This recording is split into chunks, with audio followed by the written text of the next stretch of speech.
À tout le monde, on entend aujourd'hui un texte de Swami Kriyananda, non, de Yogananda lui-même, pardon, de ses préceptas. Donc, c'est des enseignements qu'il a donnés, c'est en fait l'organisation de ces enseignements qu'il a donnés dans les années 30 dans son ashram et à Mount Washington. Et donc, voilà un texte qui est dans un de ses préceptas. Je crois que c'était aussi un ensemble de lettres qui circulaient à travers le pays, qu'il envoyait en fait à toutes les personnes qui suivaient le cours à la Kriya. Et donc, un texte sur les méditations en groupe. Pourquoi les méditations en groupe? On vient à l'instant d'organiser un stage sur, en fait, une collaboration entre les constellations intégrales. Donc, c'est une forme de constellation familiale ou systémique et la méditation Ananda, donc les enseignements de Yogananda sur la méditation. Et on s'aperçoit que le mélange, c'est-à-dire l'alliance des deux, euh, est extrêmement intéressante. Le fait de se retirer, d'apprendre vraiment à rentrer à l'intérieur par la méditation, puis ensuite dans un travail de constellation. Donc pour ceux qui ne connaissent pas, c'est un travail qui permet on pourrait dire de remettre en ordre des choses dans le système, dans des différents systèmes dans lesquels on vit. Donc que ce soit la famille, que ce soit le travail, la relation avec nos proches, des projets, euh, notre vocation, notre santé, c'est très très large en fait, hein, puisqu'on est constamment on vit en fait dans un ensemble de systèmes différents en parallèle, le système de la planète, de la nation, la région, la commune, etc., etc. Mais donc notre relation au monde de cette manière peut vraiment être améliorée. Il y a quelque chose de très très guérissant en fait à ce niveau-là. Et donc sachez aussi qu'on organise des stages avec cette collaboration entre la méditation Ananda, les enseignements de Yogananda et cette forme de constellation qu'on appelle constellation intégrale, qui est donc une forme de constellation qui vient du travail de Bert Hellinger, vraiment voilà, qui est la source de tout ce travail-là. Euh, et donc, on a vu pendant ce stage la force du groupe, c'est-à-dire d'être ensemble pour méditer nous donne une force particulière. On va entendre Yogananda qui parle de cette force maintenant, mais aussi d'être ensemble en groupe, ayant médité au service les uns des autres dans le travail, par exemple des constellations, euh, permet des guérisons spirituelles qui sont normalement inaccessibles, c'est-à-dire qui ne sont pas accessibles à un individu seul, mais qui deviennent possibles pour un groupe tout ensemble. Et, euh, et donc il y a une force très particulière ici, et on en parlait hier avec une amie, en fait la force d'Ananda de manière générale, puisque Ananda, c'est l'essence de Ananda, donc de ces communautés Ananda, qui existent à travers le monde, c'est de nous regrouper pour méditer ensemble, pour servir ensemble, pour accomplir des projets ensemble. Et cette force du groupe porte finalement un projet ou un accomplissement bien au-delà de ce qui serait possible si on était isolé, si on était, et même, je veux dire, si on était un groupe comme une entreprise, mais avec l'idée de créer du profit, on serait encore loin de ce qui est possible avec un groupe qui est ensemble dans l'esprit du service. Dans l'esprit du service, on reçoit en fait une autre aide, une grâce qui nous porte ici. Donc, écoutons ce texte maintenant de Yogananda sur la méditation en groupe. Les groupes de méditation ne doivent pas être créés pour glorifier une cause ou un leader, mais uniquement dans le but de connaître Dieu grâce à la puissance de la concentration et de la méditation collective. La méditation en groupe est comme un fort, comme un château, qui protège aussi bien les nouveaux aspirants spirituels que les méditants chevronnés. Méditer ensemble renforce le degré d'autoréalisation, c'est-à-dire de réalisation du soi. Méditer ensemble renforce le degré de réalisation de qui nous sommes vraiment, de chaque membre du groupe, par la loi de l'échange vibratoire invisible du magnétisme spirituel. La méditation en groupe unit les gens, non pas en raison de la personnalité du leader, ni grâce à des programmes musicaux ou des festivités, mais par le biais de la réalisation propre à chacun. Donc, en fait, par l'expérience que donne la méditation en groupe, c'est elle-même qui va nous rassembler encore et encore. Ainsi, naturellement, les méditants voudront se retrouver fréquemment pour rentrer dans la communion intérieure, dans l'autel de leur dévotion, ou sur l'autel de leur dévotion.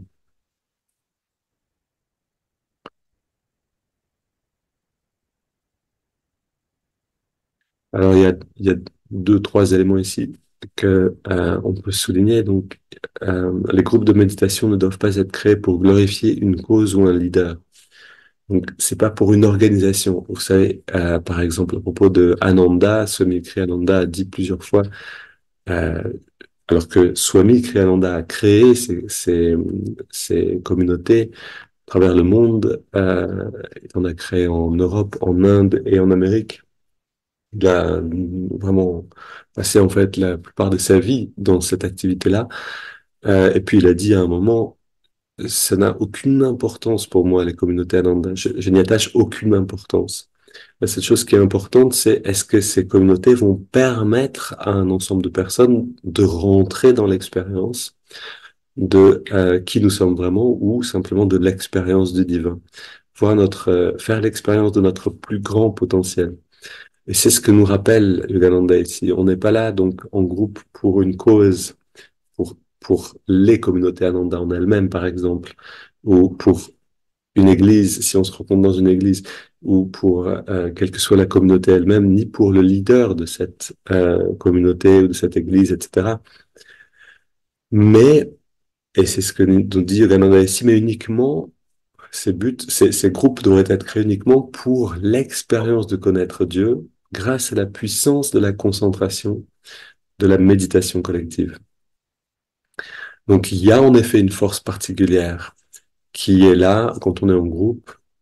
Et si ce groupe ne se perd pas, c'est-à-dire ne se met pas à adorer la structure elle-même, en disant c'est cette église qui est la bonne, ou sinon c'est celle-là où maintenant il faut tout donner pour l'organisation. Non, on laisse l'organisation nous porter, mais elle nous porte vers quelque chose de beaucoup plus grand. On se tourne pas pour adorer l'organisation elle-même.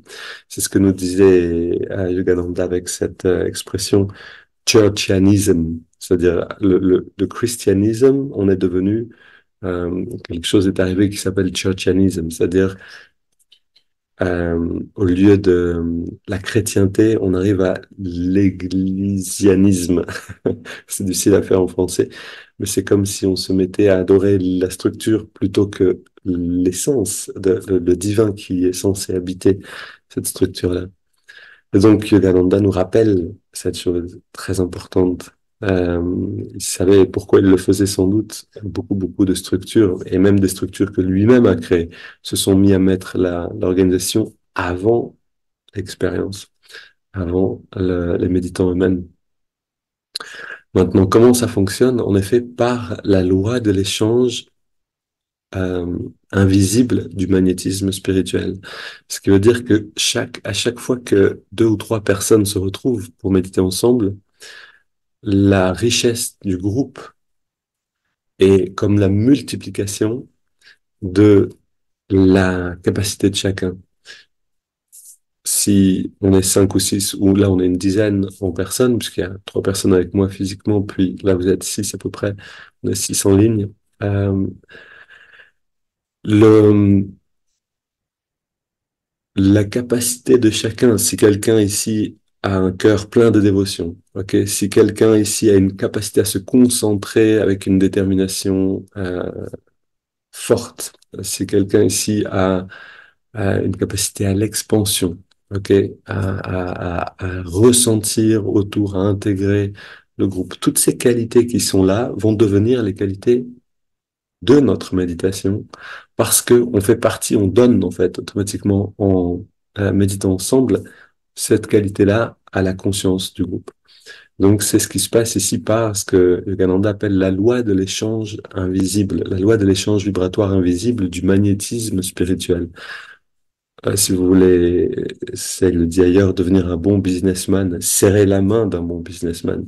Si vous voulez être un bon peintre, passez du temps avec de bons peintres, de bons artistes.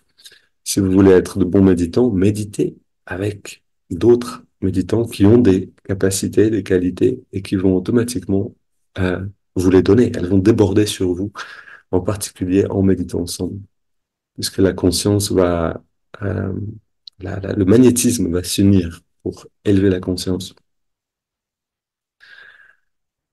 Et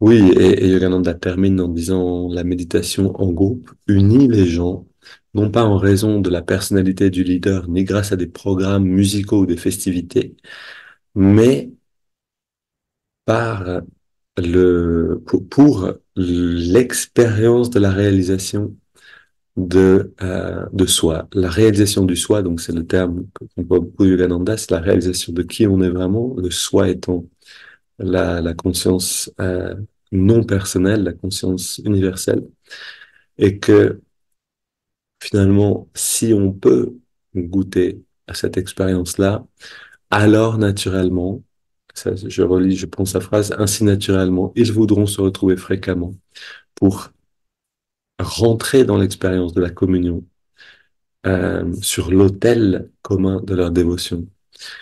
Et donc, c'est ce qui nous c'est ce qui nous relie en fait, hein. On est ici quelques-uns à être tous les jours de l'année, quasiment, je veux dire 5 jours sur 7, si tout se passe bien, si on peut donner ces méditations, on se retrouve ensemble.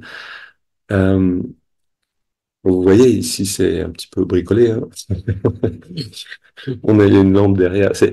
On n'est pas dans un cadre extrêmement professionnel, ok, dans l'onde francophone pour l'instant.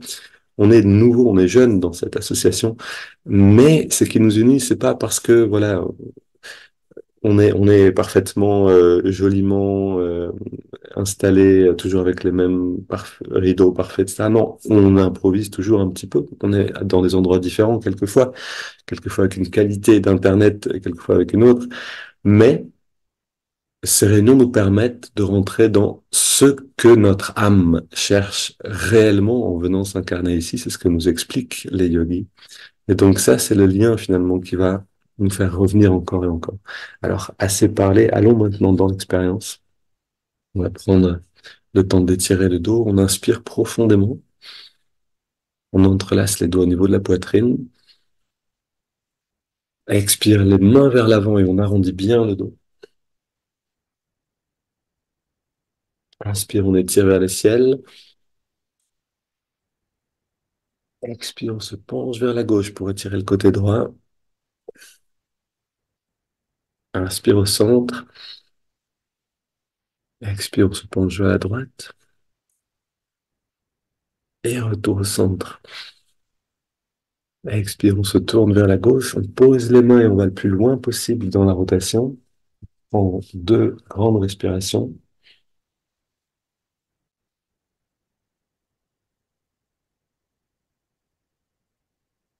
Et on revient au centre. Inspire, on étire vers le ciel.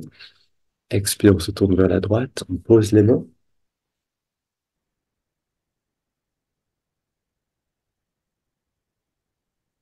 Et on revient au centre. On pose les mains derrière, on resserre les coudes et les épaules en arrière et on se penche un petit peu avec le dos vers l'arrière pour ouvrir la poitrine. On prend 2, 3 grandes respirations, sentir les côtes qui s'écartent. On est en train de préparer l'espace de l'expérience, qui est le cœur, dans le sens large, c'est-à-dire toute la poitrine, nous donne à goûter à l'expérience des sentiments.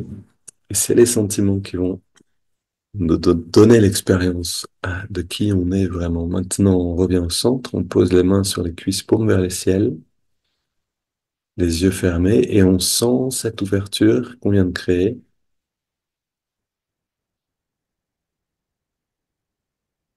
On sent l'énergie qui circule plus facilement dans le corps. On va maintenant prendre une douzaine de grandes respirations pour créer une sorte, on pourrait dire, d'explosion d'énergie à l'intérieur et amener l'attention sur le corps d'énergie de cette manière-là. Donc, on inspire par le nez, on expire par la bouche, on remplit bien, on vide bien.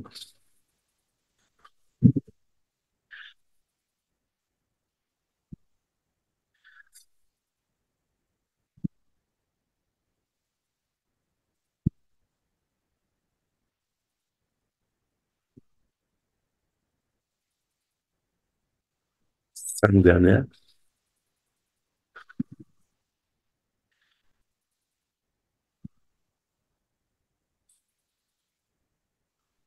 deux dernières,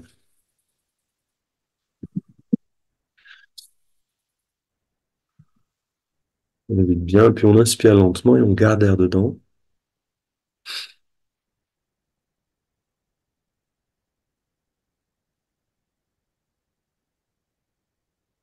On remplit bien les poumons et on garde l'air dedans, on rentre le ventre, non, on rentre pas le ventre, pardon, on reste détendu, poumon plein, très détendu, comme en apesanteur, puis on laisse l'air sortir sans faire d'effort. Et on arrête simplement de respirer.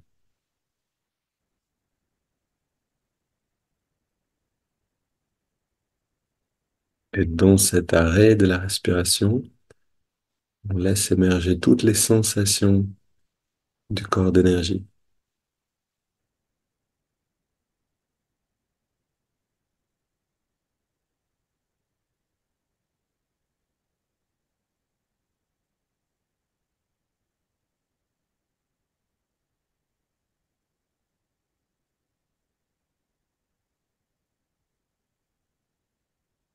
On inspire lentement, profondément, et on garde l'air dedans.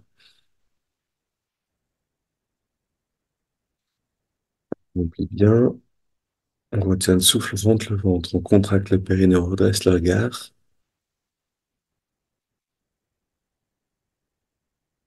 on relève tout et on expire. On laisse le corps respirer naturellement et on accueille le changement de perception.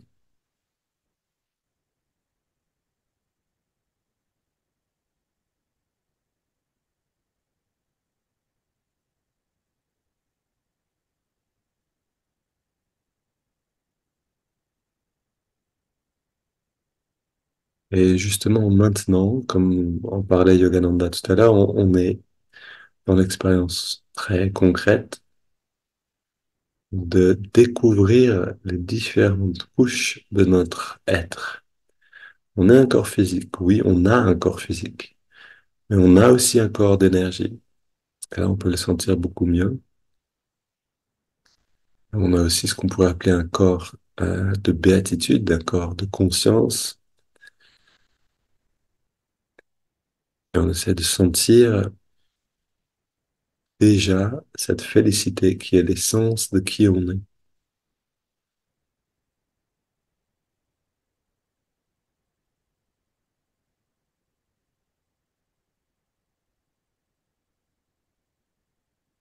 Et puis on prend une double inspiration par les narines et on va tendre tous les muscles.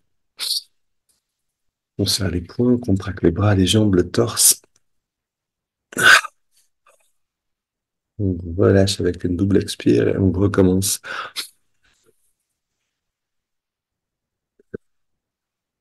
L'idée ici, c'est de nous libérer de dernières tensions qui nous retiendraient à l'extérieur. Encore une fois.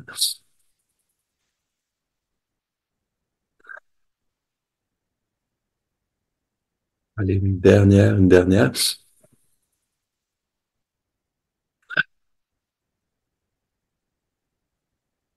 Maintenant, ressentons la détente. l'abandon des dernières tensions qui nous retenaient à la surface étant les muscles, le corps physique et tous ces muscles dans lesquels les tensions, dans lesquels l'énergie de la conscience peut rester prisonnière sous forme de tension. Et là, on relâche, on est dans cette grande détente.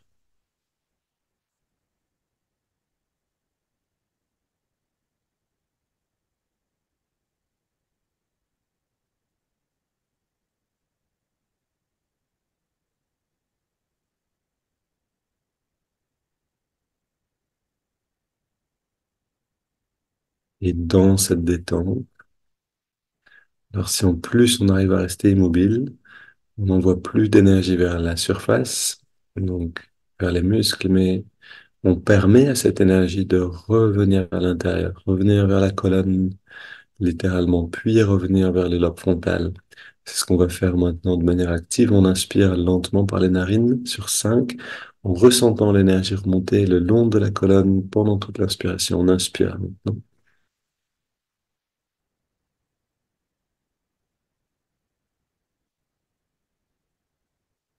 On garde l'air dedans, concentre toute l'attention à la jonction des sourcils.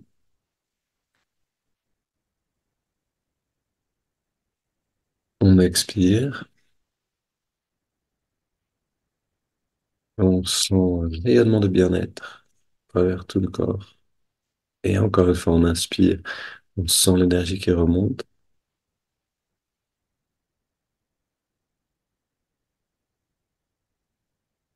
On garde l'air dedans et on sent cette énergie qui vient nourrir ce qu'on appelle l'œil spirituel ou simplement l'intuition, centre de la connaissance, et expire comme un lâcher-prise de tout l'être. Inspire encore une fois,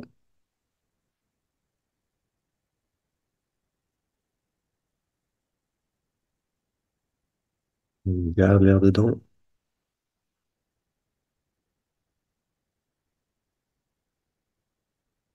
expire,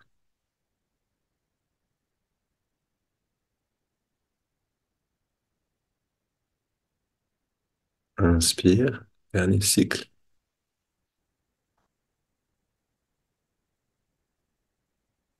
on garde,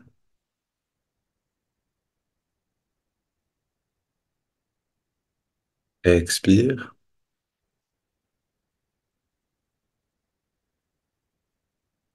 et on prend une grande inspiration et on laisse maintenant le corps respirer naturellement. On abandonne un instant. On abandonne en fait définitivement tout contrôle, en tout cas pour cette méditation, tout contrôle du souffle.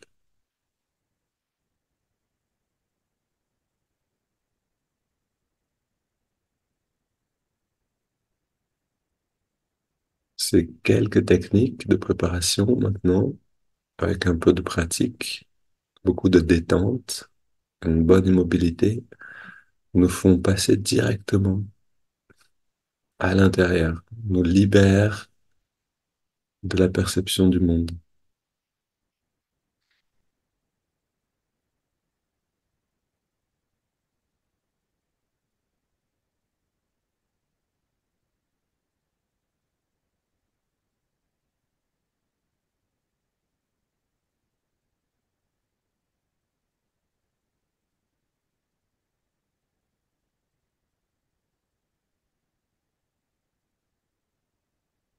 Pour aller plus loin encore, vers l'intérieur, on amène l'attention dans les narines. Et on trouve l'endroit dans les narines où on sent le passage de l'air le mieux.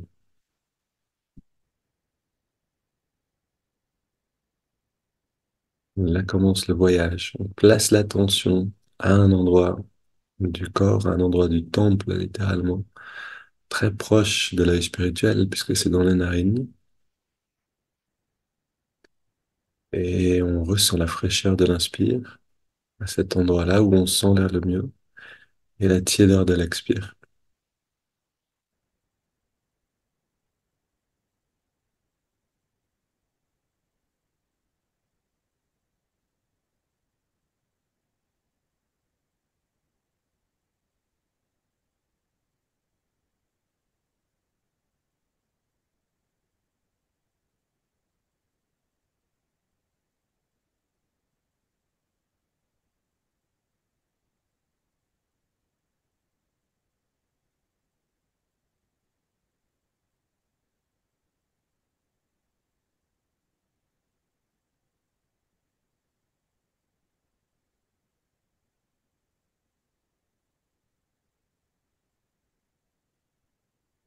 Et non seulement on perçoit le contraste entre fraîcheur et tiédeur, mais aussi on apprend à savourer de plus en plus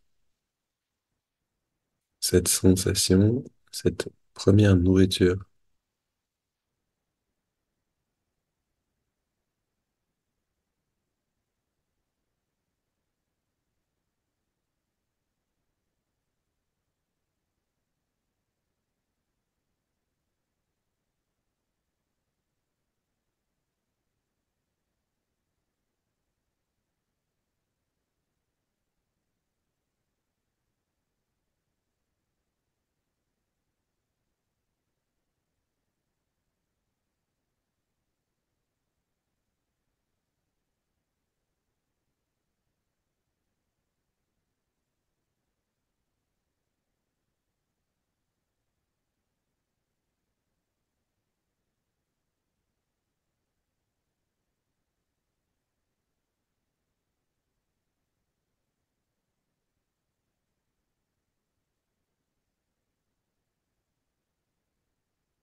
Tout en continuant d'entrer dans la respiration, d'observer, en devenant l'expérience elle-même.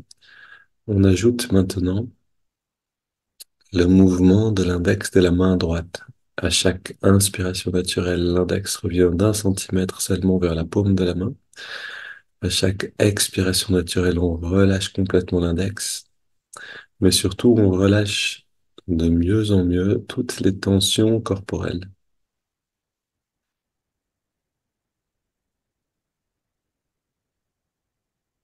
On approfondit l'état de détente.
Et enfin, on ajoute le mantra Hong So, Hong qui accompagne chaque inspiration naturelle et So chaque expiration naturelle.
Soyons au meilleur de notre conscience au meilleur de notre présence pour cette dernière minute de pratique des techniques de concentration.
Et on prend une inspiration profonde.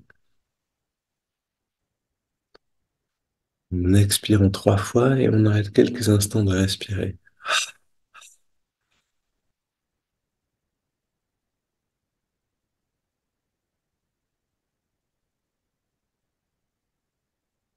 On laisse le corps respirer à nouveau et on garde ce sentiment d'abandon total qui vient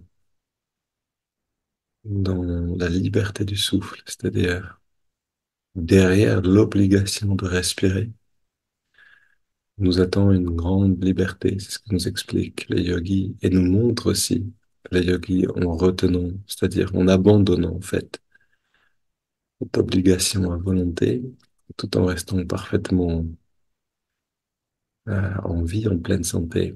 Et nous, on se rapproche de ça petit à petit. On laisse le corps respirer maintenant, on abandonne la technique de concentration et on laisse notre calme, notre paix intérieure, notre bien-être grandir.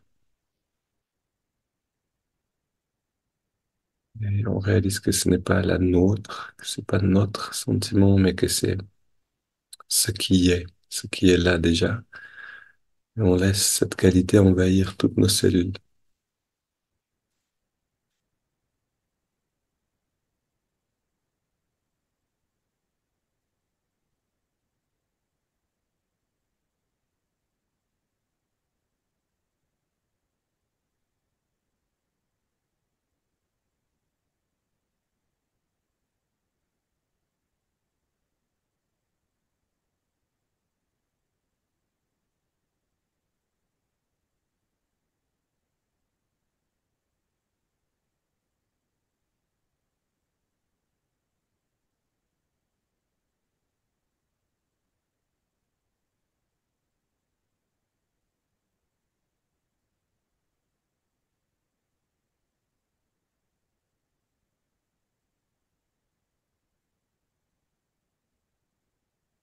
Et quand tout notre corps est rempli de cette lumière, alors on la laisse déborder, on la laisse rayonner au-delà du corps.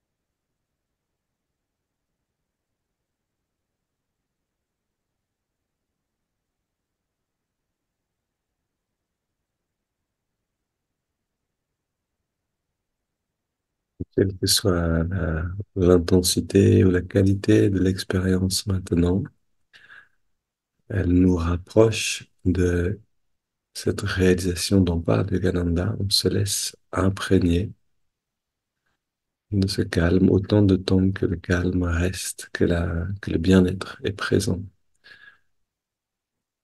Et emmenons cette qualité dans la journée avec nous, dans toute la semaine. Une belle journée à tous et à demain.